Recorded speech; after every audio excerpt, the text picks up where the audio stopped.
Chapter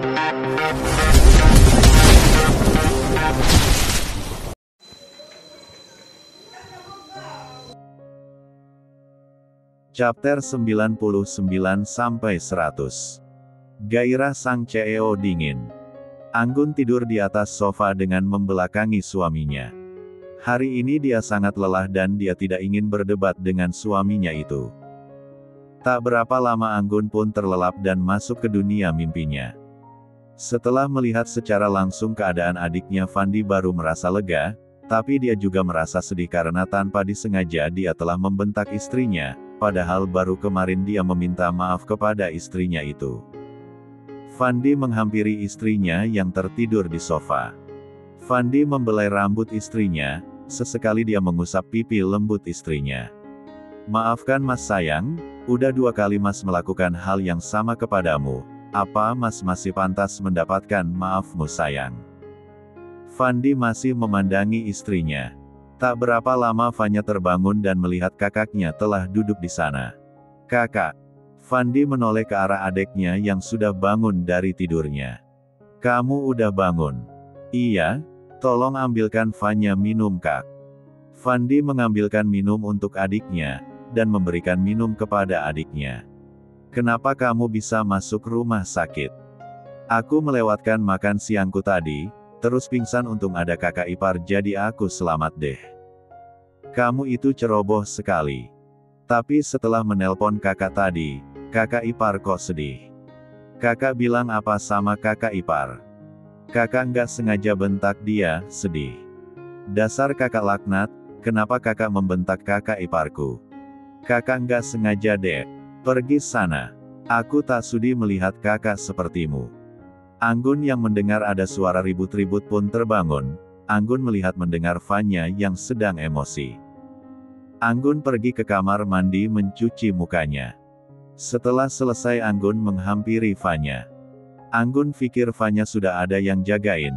Anggun pun berniat pergi ke kantornya. Dek, kakak ke kantor dulu ya. Mau ngambil tas dan HP kakak dulu. Iya, kakak hati-hati ya. Nanti kakak nggak bisa mampir lagi. Salam buat mama dan papa ya. Kenapa kakak nggak kesini lagi? Kakak masih banyak kerjaan, kalau Fanya kangen kan bisa telpon kakak. Oke kak. Anggun pun memeluk adik iparnya itu. Kakak pergi dulu ya. Hati-hati kakak sayang. Biar aku yang antar kamu ke kantor sayang. Anggun tidak menghiraukan Fandi. Anggun tetap berjalan keluar, walaupun tak tega melihat suaminya seperti itu, tapi dia tidak boleh lemah dan harus memberi pelajaran buat suaminya itu. Fandi yang melihat istrinya tak memandang ke arahnya pun tambah sedih. Saat istrinya sudah keluar Fandi terduduk lesu. Kalau kakak menyadari kesalahan kakak, cepat kejar kakak ipar, sebelum dia pergi jauh.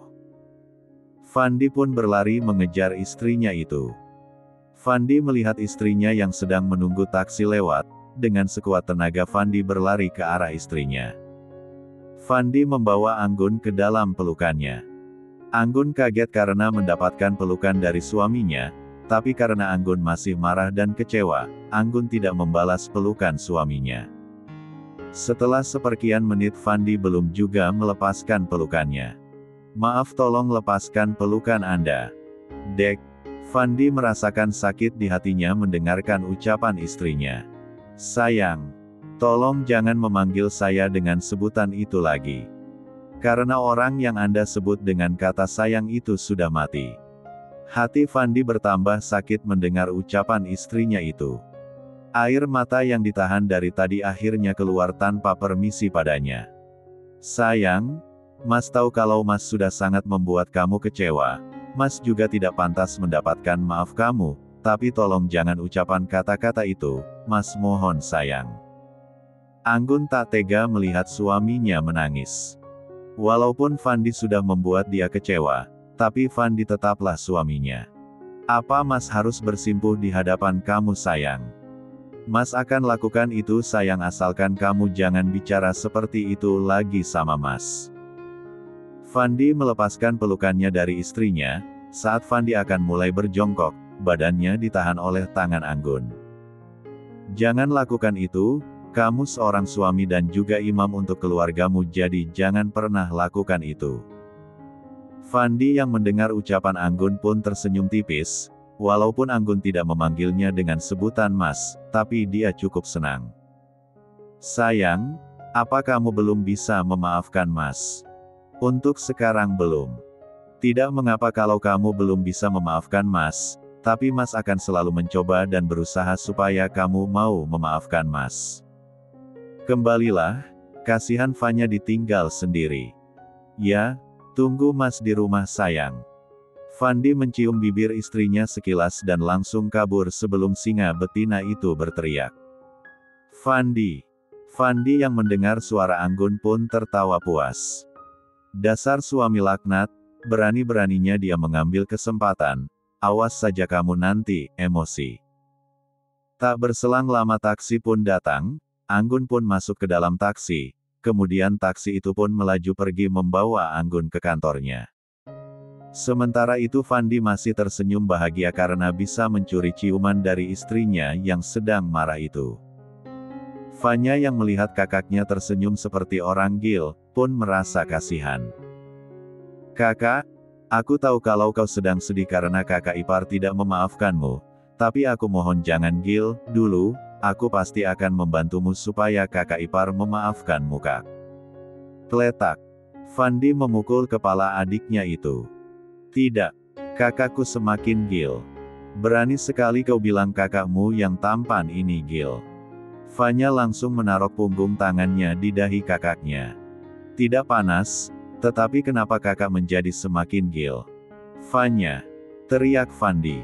Apaan sih kak teriak-teriak ini di rumah sakit? Kau bisa mengganggu ketenangan pasien lain.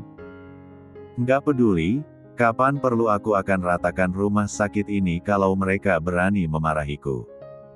Ya terserah kaulah, tapi jangan salahkan aku kalau nanti kakak dimasukkan ke rumah sakit jiwa. Kletak. Fandi memukul kepala Fanya agak keras.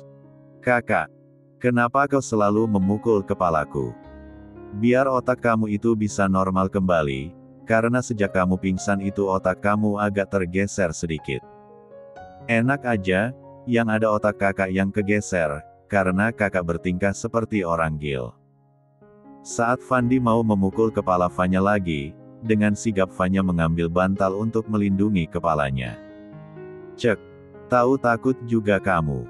Bukan takut cuma waspada aja, karena orang gil, di depan aku ini selalu menyerang dengan tiba-tiba. Fanya, kamu benar-benar adik laknat ya, kakak kutuk kamu jadi batu seperti Malin Kundang baru tahu rasa kamu. Kakak kan bukan mama, sedangkan yang mengutuk Malin Kundang itu kan emaknya, jadi yang bisa mengutuk Fanya cuma mama. Iya juga ya, tapi kakak lebih tua dari kamu jadi kakak masih tetap bisa mengutuk kamu. Kenapa kesannya jadi kayak sinetron-sinetron di dalam TV? Ya udah. Kakak mau pergi menemui istri kakak dulu. Emang kakak ipar udah maafin kakak? Belum sih, tapi kakak akan selalu berusaha supaya kakak ipar mau memaafkan kakak. Sekarang kakak bawa Fanya pulang dulu, nanti Fanya bantuin kakak. Emang kamu udah boleh pulang sama dokter?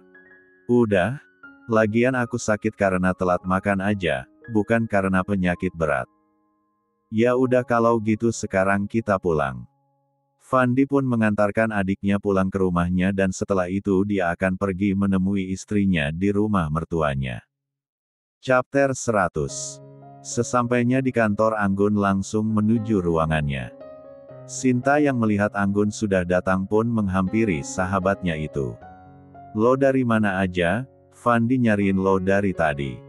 Gue dari rumah sakit abis nganterin adik ipar gue. Fanya sakit. Sakit apa? Iya, nggak sakit parah kok Sin, cuma pingsan karena telat makan. Telat makan? Kok bisa? Karena ngerjain tugas-tugas yang diberi dosennya, jadi lupa makan. Ceroboh banget tuh anak, kerjaan lo udah gue selesain tuh. Makasih Sin, lo emang yang terbaik. Lo juga sahabat terbaik gue, ya udah kita pulang yuk. Yuk, tapi gue pulang ke rumah mama, kalau kalian gimana? Gue sih ke rumah juga, soalnya udah kangen sama mama. Kalau lo Sil, gue juga ke rumah juga deh, lagian gue juga malas sendirian di apartemen. Oke, sekarang kita pulang, kata Sinta. Gimana kalau kita makan bakso dulu, ucap Anggun. Boleh juga, lagian kita udah lama nggak makan bakso, kata Sinta. Mereka pun sepakat untuk pergi makan bakso dulu, setelah itu baru pulang ke rumah masing-masing.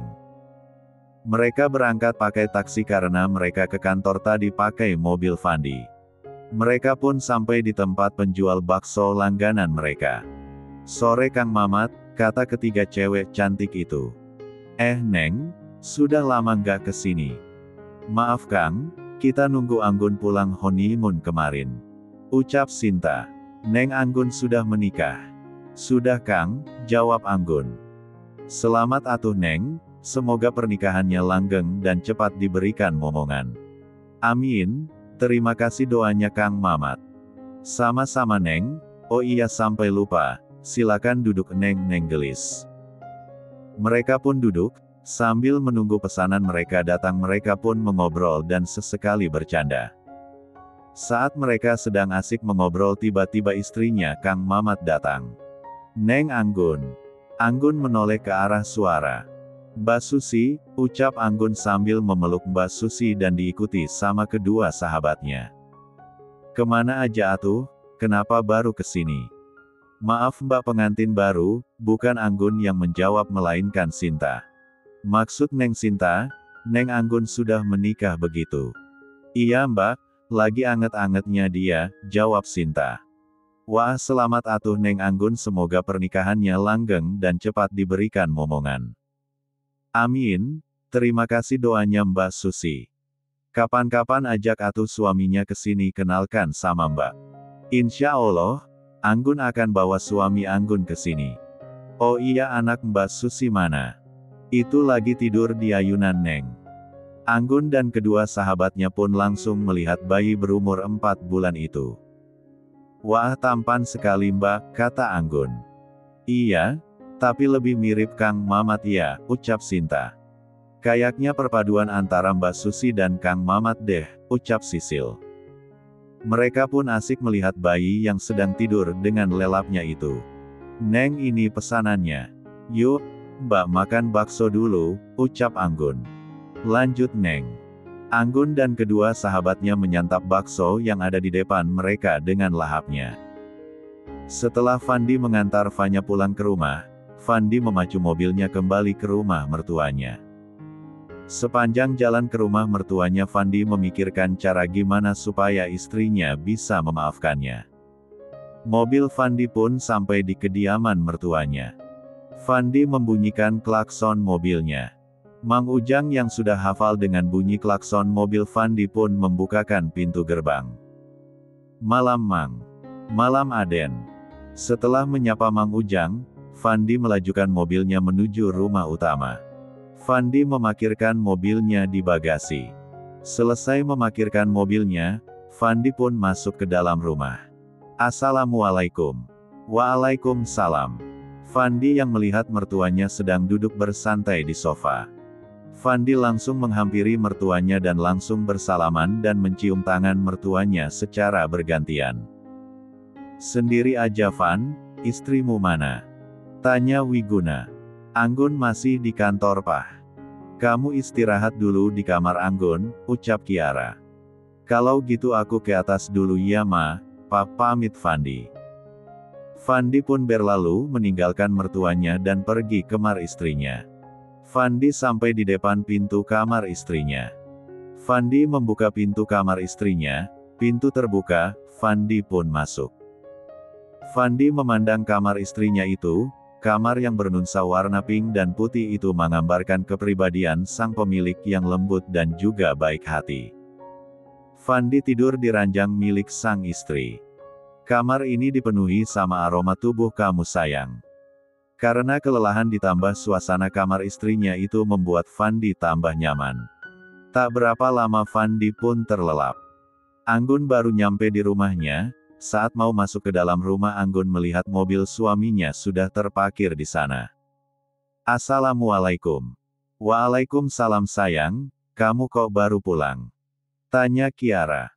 Iya soalnya Anggun makan bakso dulu sama Sinta dan Sisil, jawab Anggun. Ya udah samperin suami kamu gih, kasihan dia nunggu kamu pulang dari tadi. Anggun pamit kemar dulu ya ma. Anggun berjalan menaiki tangga, sesampai di kamarnya Anggun membuka pintu dengan perlahan. Saat pintu terbuka Anggun melihat suaminya tertidur di atas kasurnya. Anggun berjalan menghampiri suaminya. Anggun tersenyum tipis melihat suaminya yang tertidur dengan pulas. Setelah memandang wajah suaminya, Anggun berjalan menuju kamar mandi. Anggun merendamkan tubuhnya di bathtub yang sudah diberi aroma terapi. Anggun menikmati waktu mandinya. Setelah 20 menit berendam, Anggun pun menyudahi waktu mandinya. Anggun memakai handuknya dan keluar dari kamar mandi. Anggun berjalan menuju walk-in closetnya. Anggun memakai baju santainya. Anggun melihat suaminya masih tertidur. Anggun menghampiri suaminya itu. Anggun duduk di atas ranjang. Anggun memandangi wajah damai suaminya saat sedang tidur. Tanpa sadar Anggun membelai rambut suaminya. Fandi terbangun karena merasakan sentuhan di kepalanya. Fandi membuka matanya dan melihat istrinya sedang membelai rambutnya. Seulas senyum pun muncul di bibir Fandi. Aku tahu hati kamu itu sangat baik sayang, walaupun kamu berpura-pura marah sama aku, tapi kamu nggak bisa mengabaikan aku. Kamu tampan dan gemesin banget sih mas kalau lagi tidur gini, tapi kalau kamu bangun, kamu tuh berubah nyebelin tahu nggak? Is, dasar betina galak, ngejek aku dia hebat, sarkas Fandi dalam hatinya. Fandi berusaha menahan tawanya karena mendengar ucapan istrinya itu. Fandi masih menikmati belayan istrinya itu. Anggun mengecup kening suaminya, setelah itu Anggun berdiri dari duduknya, dan pergi keluar kamarnya untuk menyiapkan makan malam buat suaminya itu. Setelah istrinya pergi Fandi memegang keningnya, dia nggak menyangka istrinya akan memberinya ciuman. Fandi langsung bangun dari tidurnya dan segera membersihkan dirinya. Sedangkan di dapur Big Ijah sedang sibuk memasak untuk makan malam majikannya. Anggun menghampiri Big Ijah. Ada yang bisa Anggun bantu Big? Makasih non, ini udah mau selesai kok, jadi nona duduk manis aja ya di sana. Bibik bisa aja, mama kemana ya Big? Tadi sih di taman sama Tuan dan Aska. Kalau gitu Anggun samperin mereka dulu ya Big. Iya nona. Selepas nona mudanya pergi Big Ijah pun melanjutkan kerjaannya kembali. Anggun menemui mama, papa serta adiknya di taman. Sesampainya di sana Anggun melihat mama, papa, serta adiknya. Mama, papa, adik panggil Anggun. Sayang, mana suami kamu, kata Wiguna. Masih tidur pak. Mereka pun asik mengobrol sesekali ketawa karena mendengar celotehan Aska. Dari kejauhan Fandi melihat istrinya tertawa lepas pun ikut bahagia.